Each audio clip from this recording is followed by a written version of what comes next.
qodobada wararkeena aad ku daawan doontaan waxaa kamid ah al-shabaab hore oo dawladda federaalka ay ka howlgelisay xamar oo natiijo la yaab leh keenay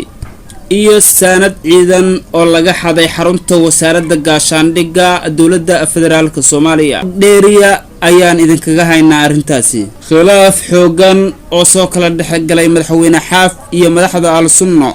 al-sunno qaadatay wadadii madaxweyne Farmaajo uu rabay sidoo kale maxaa ka jira wararka shabaab baahiyeen oo ah inay dileen saraakiil sarsare oo ka tirsan ciidamada Djibouti ee ku sugan gudaha Soomaaliya maxaa ka soo baxay kulankii xasaasiga ah ee amniga magaalada caasimadda looga hadlayay xogo dheeraada ayaan arintaasina kaga haynaa iyadana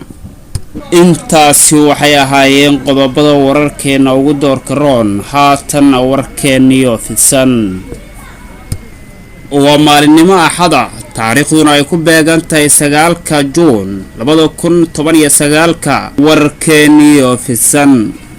ku dhawaad 100 qof oo horey uga tirsanaa al-shabaab isla markaasna aan wax badan moogeyn kooxdaasi ayaa durba saameyn ballaaran ku yeeshay gudaha ciidamada booliiska Soomaaliya sida ay xogta ku heshay warbaahinta badweyn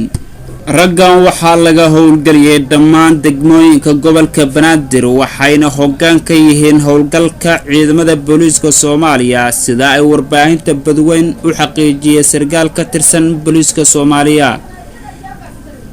dhammaan degmooyinka gobolka Banaadir ayaa laga howlgeliyay min 5 xubnood oo dhawaan ka soo baxsaday al-shabaab waxaana laga mid dhigay ciidamada gaarka ee howlgallada ka sameeyay magaalada caasimadda ee Muqdisho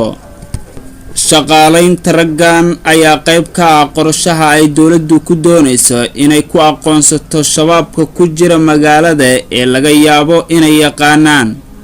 xubnahan ayaa shaqadoodu waxay tahay in markii howlgal la sameynayo lana soo qabto tobaneeyo qof ay ku daaraan faaro nalal waaweyn kadibna ay ka soo saaraan dadka yaqaanaan oo ka tirsan al-shabaab ama xiriir dhowla leh si kastaba waxaa jira walaac durba ka dhashay raggan tobaneeyo qof oo dhalinyaro ah ayaa hadda ku jira xabsiyada gobolka Banaadir waxaana soo baxaya kalsooni darro laga qabo kooxdan oo la aaminsan yahay inaysan tilmaamin shabaabkii saxda ahaa sargaal ka tirsan ciidamada booliiska Soomaaliya ayaa warbaahinta badweyn u xaqiijiyay inuu arkay fashilkii ugu weynaa ee kooxdan isla markaasna uu qabo inay raggan wali al-shabaab ka tirsan yihiin oo aysan daacad ka ahayn xog bixintooda aniga iyo saraakiil kale ayaa u wadnay howlgal waxaana geynay xaafadii iyo deegaankii aan ku dhashay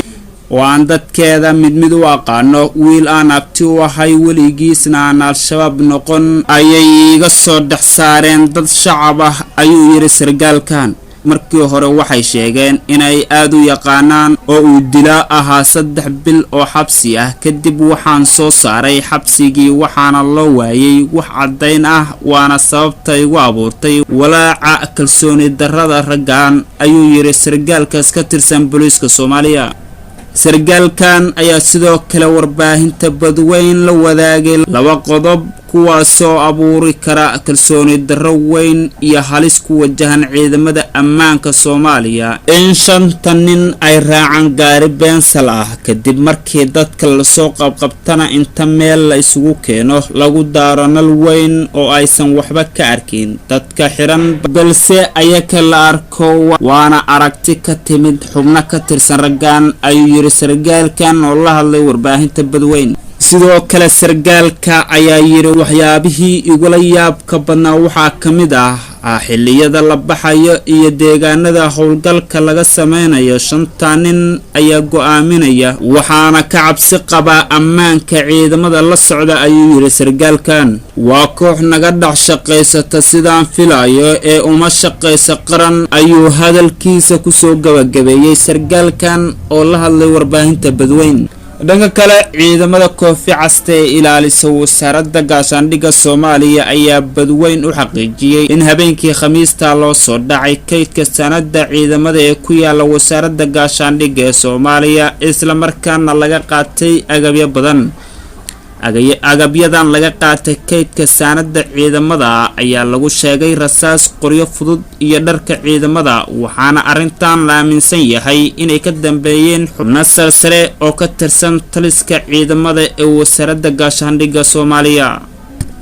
dhowr qof oo uu ka mid yahay sargaal sare oo ka tirsan ciidamadii dhawaan tababarka dalka Turkiga ka soo laabtay ayaa la sheegay in jimcihii loo xiray, waxaana lagu eedeeyay in raggan ay ka dambeeyeen ama ay wax ka ogaayeen falkii dhaca ahaa.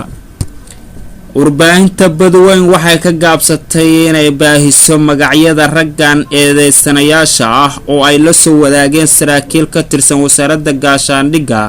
raggan la eedeeyay oo ah dhalinyaro tababar fiican ku soo qaatay dalka Turkiga iyo xerada tababarada Turkiga ee Muqdisho ayaa sidoo kale qaarkood waxay horay uga tirsanaayeen ciidamada gaarka ee kumaandoosta Soomaaliya. xubnahan aan la hadalnay ayaa sheegay in marka laga reebo sargaal la toonsan yahay in laga qabtay ay baxsadeen ciidamadii kale oo la sheegay in shaki looga qabo arintan dhaca. falkan ayaa fadeexa ku noqday wasaaradda gaashaandhigga Soomaaliya oo ilaa hadda ay socdaan baaritaano adag. weli ma jirto wax war ah oo ka soo baxay taliska wasaaradda gaashaandhigga iyo guud ahaan dowladda Soomaaliya oo arintan ku saabsan. waa markii ugu horeysay oo arintan oo kale ay ka dhacdo wasaaradda gaashaandhigga xukuumadda Soomaaliya. daawadayaal weli waxaan bartanka uga jirnaa wararkeena iyo warbixinadeena, balse haddii aad ku cusub tahay channelkeena subscribe dheh, gambaleelkana furo si ay ku soo gaaraan wararkeena iyo warbixinadeena maalin walba iyo waqti walba. wararka naga soo gaaraya magaalada Dhuusamareeb ayaa sheegaya in khilaaf xoogan soo kala dhexgalay madaxweyne Xaaf iyo madaxda Al-Sunno. warar soo baxaya ayaa sheegaya in kulan dhex maray madaxweyne Xaaf iyo xubnaha Al-Sunno ee ku biiray Galmudug uu isfaham waa ku soo dhamaaday iyadoo la isku qabtay doorashada Galmudug. ilo wareedyo lagu kalsoon yahay ayaa sheegay in xubnaha Al-Sunno ee fadhigoodu yahay Dhuusamareeb ay mabaadi ahaan aqbaleen in doorashada Galmudug ay dhacdo bishan soo socoto, taasi oo Xaaf aad uga soo horjeedo. madaxweyne Xaaf ayaa in muddo diidanaa doorashada Galmudug, wuxuuna marar badan ku adkeysanayay in muddo xileedkiisu uu ka bilaabanayo markii ay isku biireen Galmudug iyo madaxda Al-Sunno, taasi oo micnaheedu yahay inay u hartay 3 sano oo kale. Al-Sunno ayaa marar badan qabtay fikirkaas la mid ah, hase yeeshee lama yaqaano waxa isbedelay hadda. waxaa sidoo kale la ogay in dowladda federaalka ah ay kaalin ku leedahay isbedelka ku yimid Al-Sunno. madaxweyne Xaaf ayaa meel cidla ku soo dhici doona haddii uu Al-Sunno ay garabkiisa ka baxdo. dhanka kale, shir looga hadlayo amniga caasimadda Jamhuuriyadda Federaalka Soomaaliya ayaa xalay ka dhacay magaalada Muqdisho, waxaana kulankaasi shir gudoomiyay gudoomiyaha gobolka Banaadir Injineer Cabdiraxmaan Cumar Cismaan Injineer Yarisow. kulanka waxaa ka qayb galay wasiirka amniga xukuumadda Soomaaliya, taliyaha ciidanka booliiska, gudoomiye ku-xigeenka gobolka Banaadir iyo saraakiil kale.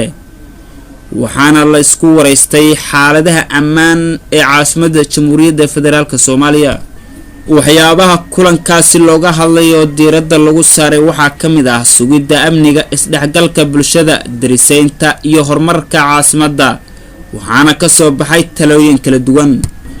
go'aankan ka soo baxay kulankii amniga caasimadda looga hadlayay ayaa waxaa ka mid ahaa in la sii xoojiyo adkeynta ammaanka caasimadda, sidoo kalena waxaa la isla gartay in la kordhiyo howlgallada ciidamada dowladda ay ka sameynayaan xaafadaha kala duwan ee caasimadda Muqdisho. gudoomiyaha gobolka Banaadir ahna duqa magaalada Muqdisho Injineer Cabdiraxmaan Cumar Cismaan Yarisow ayaa kula dardaarmay saraakiisha ciidamada in la dardargeliyo sugidda amniga caasimadda xilli mararka qaar ay dhacaan falal amniga lid ku ah. daawadayaal intaas waxaan ku soo gabagabaynaynaa wararkeena iyo warbixinadeena. fadlan haddii aad ku cusub tahay channelkeena subscribe dheh, gambaleelkana furo si ay ku soo gaaraan mar walba warbixinadeena iyo wararkeena. haddaba daawade, mar walba had walba ku xirnow wehelna ka dhigo warbaahinta Badweyn si ay ku soo gaaraan warar xiiso leh oo xaqiiqo